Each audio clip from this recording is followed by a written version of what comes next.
16 మరియు 17 శతాబ్దంలో మధురై క్షేత్రంలో పరిపాలిస్తున్నటువంటి నాయకుల్లో చాలా గొప్ప కీర్తి పొందిన వారే తిరుమల నాయకుడు.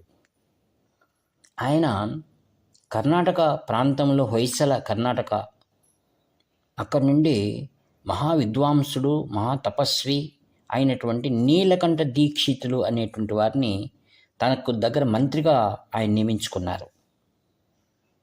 ఆయన ఆధ్వర్యంలో ఈ యొక్క మధురై మీనాక్షి దేవాలయంలో అనేకమైనటువంటి మంటపాలకు ఆయన తన ఆధ్వర్యంలో ఎంతో కృషి చేశారు నీలకంఠ దీక్షితులు. అందుకే ఇప్పటికి కూడా తంజావూరు ఆ ప్రాంతంలో అయ్య దీక్షితులు అని పిలుస్తూ ఉంటారు. వారికి చాలా అగ్రహారాలు ఇచ్చారన్నమాట. దీంట్లో వీరి విధంగా మంటపాలు కట్టిస్తున్న సమయంలో ఆయన ఒక సుమంతమూర్తి అని ఒక ఆచార్య ఉండేవారు, శిల్పి. ఆ చివరి క్షణంలో మంటపం పూర్తి అయ్యేటువంటి సందర్భంలో అనేక శిల్పాలు చెక్కాడు ఆయన. గొప్ప శిల్పి. ఆయనకు మహారాజు మరియు మహారాణి యొక్క శిల్పాలు చెక్కాలి అనిపించింది. అందుకు అనుమతి తీసుకున్నారు. శ్రీ నీలకంఠ దీక్షితులు అనుగ్రహం ఇచ్చారు. అన్నీ చక్కగా నెరవేరుస్తున్నాయి.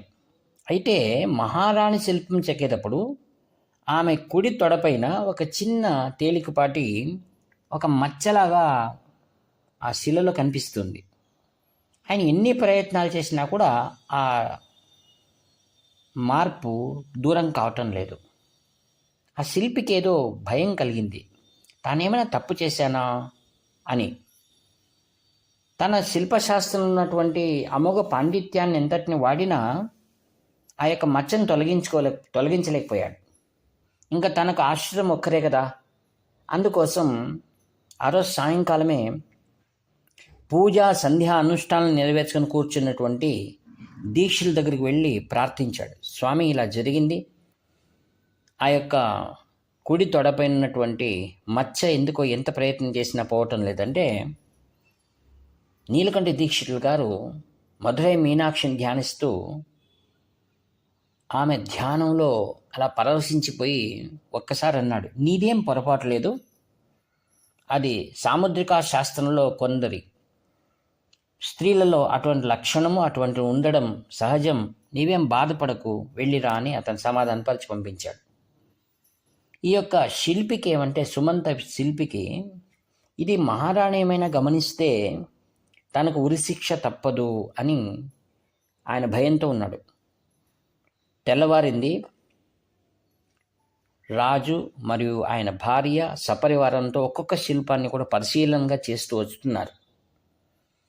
ఆ శిల్పం దగ్గర రాగానే ఒక్కసారిగా నివేరిపోయింది మహారాణి. ఇది తన దగ్గర ఉన్నటువంటి ఆ మచ్చను ఈ శిల్పం ఎలా చెక్కాడు, ఈ రాజరహస్యం ఏమిటి అని చాలా కోపంతో అక్కడున్నటువంటి రక్షక భటులను పిలిచి, దీన్ని నిర్వాహకుడు ఎవరు అని అడిగారు. సుమంతుడు అనేటువంటి ఆ శిల్పి అని చెప్పారు. అతను కాదు, దీన్ని నిర్వహిస్తున్నటువంటి ముఖ్యమైన వారెవరు అనగానే ఆ యొక్క నీలకంఠ దీక్షితులు అని చెప్పారు. తక్షణం ఆయన నేను పిలుచుకురండి అన్నారు. ఆ సమయంలో మధురై మీనాక్షి దేవాలయంలో పూజా కైంకర్యాలు నిర్వహిస్తూ ధ్యానమగ్నుడై ఉన్నటువంటి నీలకంఠ దీక్షితులకి సమాచారం అందగానే ఇది ముందుగా ఊహించిన విషయమే, అతనికి తెలుసు జరగబోయేటువంటివన్నీ. తక్షణమే అమ్మవారికి కర్పూర హారతి ఇచ్చి 2 చేతులతో ఆ కర్పూరాన్ని తన కళ్ళకు పెట్టుకున్నాడు ఆయన. ఏం జరిగింది? ఆయన 2 దివ్య చక్షువులు కూడా మాడి మసి అయిపోయాయి. ఇది గమనిస్తున్నటువంటి రక్షభటులు ఒక్కసారి నివ్వెరపోయి, ఆయన్ను మిమ్మల్ని మహారాణి గారు పిలుస్తున్నారు అని ఆయన చేతులతో సహాయంతో తీసుకువెళ్ళారు అక్కడికి. మహారాణి దగ్గర నిల్చుకొని, మీరు ఇవ్వవలసిన శిక్షను నేను తీసుకున్నాను అన్నారు. ఎవరు? నీలకంఠ దీక్షితులు. ఈ ఘటనతో శ్రీ తిరుమల నాయకుడు మరియు మహారాణి ఇద్దరు కూడా భయభ్రాంతులై నీలకంఠ దీక్షితుల పాదాలను పట్టుకొని మమ్మల్ని సంపూర్ణంగా క్షమించవలసిందిగా మరల ప్రార్థించారు. అప్పుడు ఆయన అన్నారు, ఇది జరగవలసి ఉంది, జరిగింది అన్నారు. లేదు, మీ కన్నులు చూడింది మేము ఉపవాసం ఉంటామని ఎంతో బాధను వ్యక్తం చేయగానే అప్పుడు ఆయన్ను మీనాక్షి అమ్మవారి ముందు నిలబెట్టండి అన్నారు.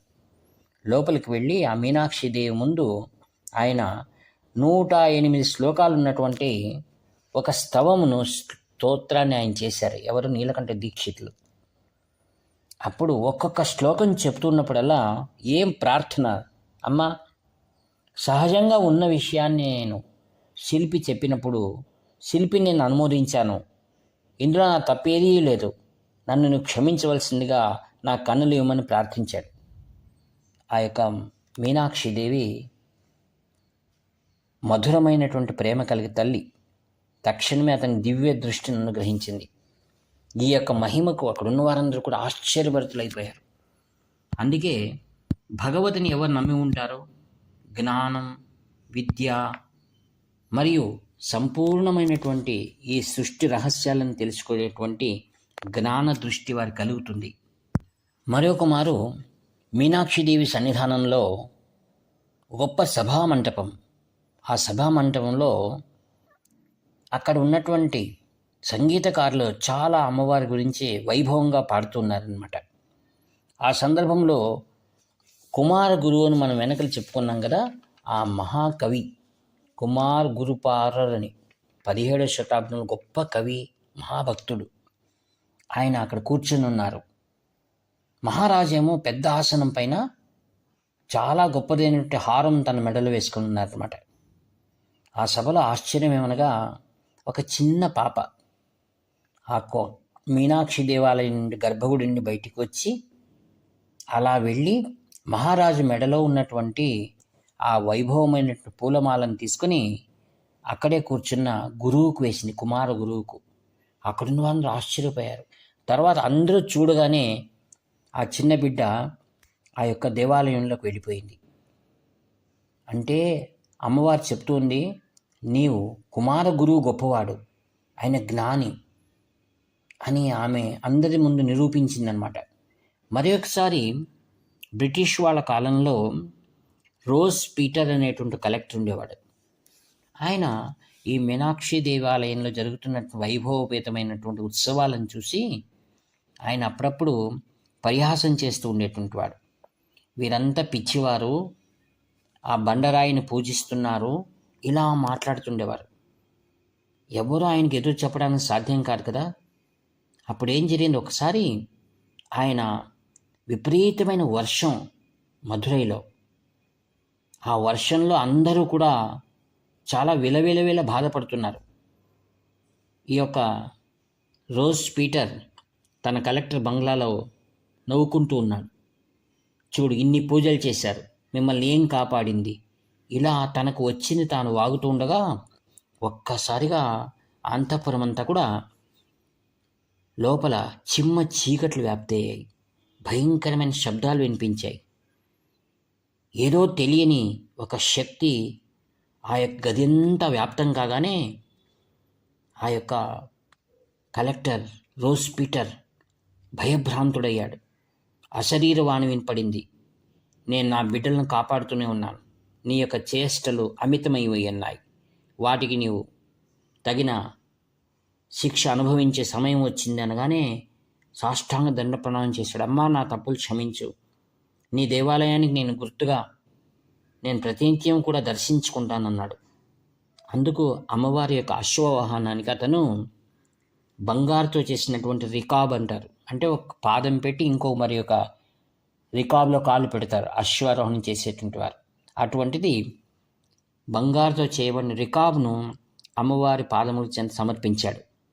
ఈ విధంగా మీనాక్షిదేవి శతమానముల నుండి అనేకమైన మహిమలను చేస్తూ నేటికి సర్వభక్తుల యొక్క ప్రీతికి, భక్తికి ఇదొక నిదర్శనంగా అనిపిస్తుంది.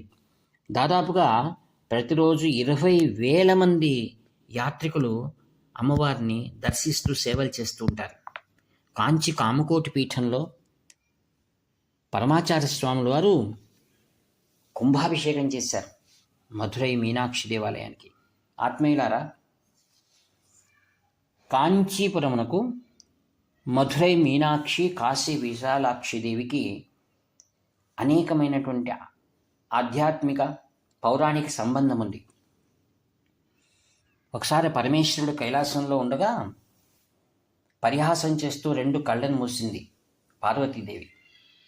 అప్పటి లోకమంతా చీకటిగా మారింది. మరియు అన్ని కాలం ఇప్పుడు స్తబ్దమైందో అనుష్ఠానంలోకి అన్నిటి కూడా అవాంతరం ఏర్పడిందనమాట.